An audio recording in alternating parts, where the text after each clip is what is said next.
you felt this before? You have a feeling of sadness. You feel that nothing is going right.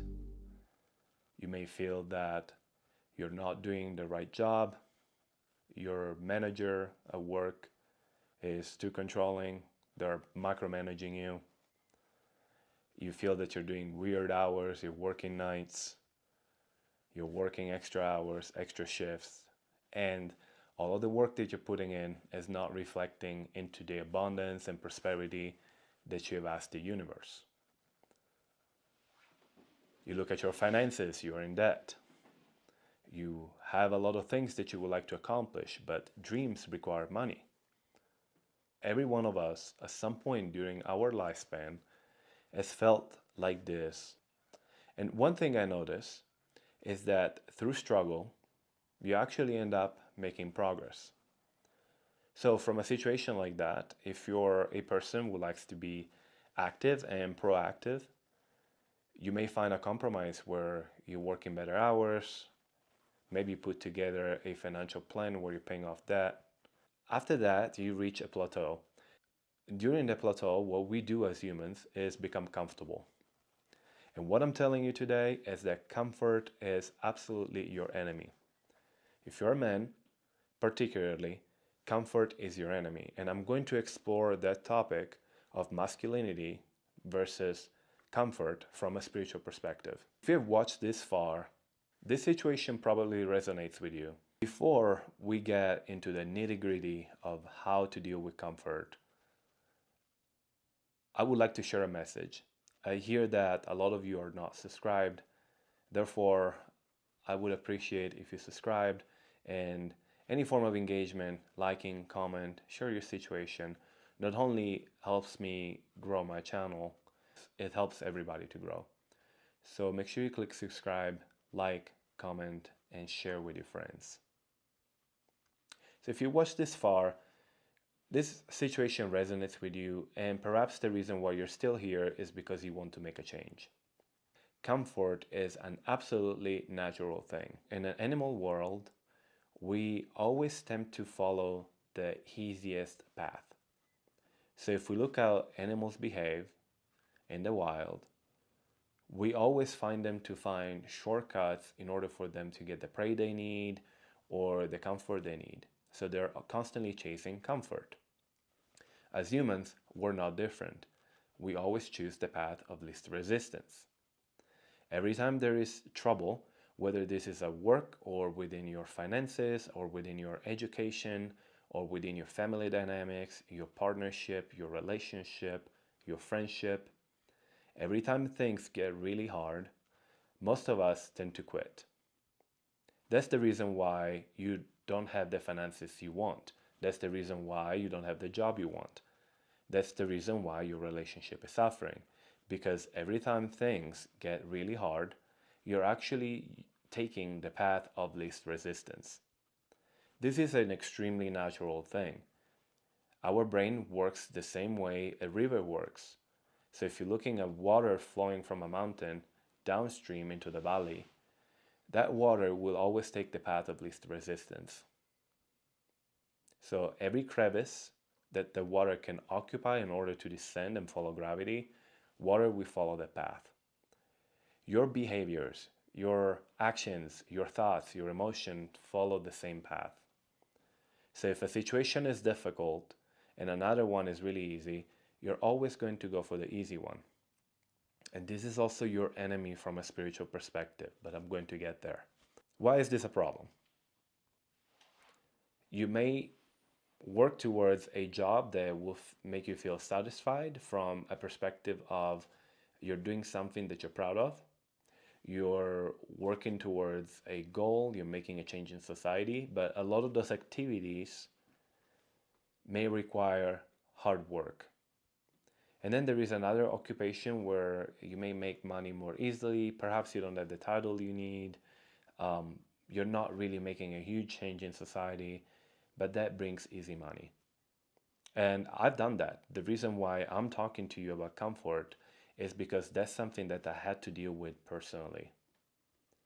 Comfort was making me sick. Comfort was changing my life in a way that I became really inauthentic. I was no longer expressing myself the way I felt that I was. I was expressing myself the way society wanted me to express myself. Perhaps we know what we have to do to make a change. For instance, if you're unhappy with your body image or your strength or your cardiovascular abilities, you know that you would have to work out and do strength exercises or do cardio. And a lot of us will say things like, well, I know that I have to make this change and I'm going to implement that next week. Starting Monday, I will wake up 1 hour early, go to the gym ahead of time, and do my cardio. And I'm expecting that within a month, I will be able to take longer walks and I will not get short of breath. So those goals are really common. Or you could say, I want my image to be this way by June. I want to be able to have my summer body. And I know that in order to achieve that, I have to go on a diet. And I also have to work on my exercise. I have to exercise 4 to 5 times a week, 1 hour a day, 45 minutes a day. So mentally, we know what's the path we need to take. However, what ends up happening? You're making the plan because you just um, looked at yourself in the mirror. You're reacting emotionally towards your image. Then you're sitting on the couch and your partner is scrolling through the TV and there is a show that you really wanted to watch, and all of a sudden, instead of going to do your workout, you're just sitting endlessly watching episode after episode until it's 2 a.m. and you're feeling tired, and now you're going to bed, and the next day you're waking up later than normal. This happens to everybody, but this is how comfort is slowly destroying your life. Before we get to the spiritual part, I would like to tell you that in order for you to do spiritual work, you also have to work on the integration of that work. What I stated before in previous episodes is that every time you do a spell or every time you do a ritual and you're requesting something very specific, the request first goes into the spiritual realms. And I made the example of the candle. I say when the first half of the candle goes, that desire that you were asking for, that the item that you were asking for, the request is going towards the spiritual realms, is going towards the sky above. And then afterwards, when the second half of the candle burns, that's when the energy comes back into your physical reality. You're doing your spiritual work. For instance, you're asking the universe to give you enough strength to fight through comfort and achieve things in a shorter period of time. But what happens is that spiritually, the work you're doing is going well, it's going exactly where it's supposed to go. The spiritual realm is reacting towards it, the energy is coming back towards you, and what they find is that you're still very much comfortable in your pajamas, watching TV until it's 2 a.m., or playing video games until it's 2 a.m. The two energies don't go well together. Because of that, without integration, your spiritual work will never be productive. It will never be fruitful because many times actually it can become counterproductive because the two energies, if they're exactly the opposite, not only it will not work well, but it may work against you. So it's my responsibility as a spiritual practitioner, as somebody who gives spiritual advice, to advise you also on the integration process. What's part of the integration process? Well, I don't want you guys to make all of the changes at once. We all like new things. We all make resolutions. Some things that you could do to find comfort first thing in the morning could be waking up early, working out, even if it is for 20 minutes, hopping on the shower, taking a cold shower, going to work early, maybe do some studying before getting to work. So all of those are changes to our daily routine where we are slowly introducing elements that work against your daily comfort. But here's the problem. A lot of us will go through YouTube or maybe hear a motivational speaker and look at all of this advice, and they will try to implement those one after the other after the other. The first day may be a little rocky, the second day may go a little better, and then the third day not as good, and then by the fourth day you've already abandoned your new routine and you're falling back into your old routine. So what I would suggest from an integration perspective is to keep a journal. This could be a paper that you keep around, a booklet where you write your notes, but it could also be the notes section in your phone or a Google Doc. And you're going to write down one thing per day that you did to make yourself uncomfortable. For instance, you could set up your alarm 10 minutes early. That 10 minutes can actually introduce an element that challenges your comfort.